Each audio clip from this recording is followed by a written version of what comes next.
Audio Jungle.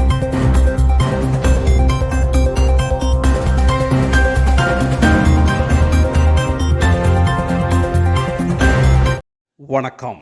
தமிழன் செய்தி களம். நாமக்கல் ஆஞ்சநேயர் கோயிலில் ஆங்கில புத்தாண்டை முன்னிட்டு ஆஞ்சநேய சுவாமிக்கு புஷ்பாஞ்சலி விழா. ஏராளமான பக்தர்கள் கலந்து கொண்டு சுவாமி தரிசனம் செய்தனர். நாமக்கல்லில் புகழ்பெற்ற ஆஞ்சநேயர் கோயில் அமைந்துள்ளது. இக்கோயிலில் 18 அடி உயர ஒரே கல்லாலான ஆஞ்சநேயர் சிலை உள்ளது. இன்று ஆங்கில புத்தாண்டை முன்னிட்டு காலை வடை மாலை சாத்தி அபிஷேகம் நடைபெற்றது.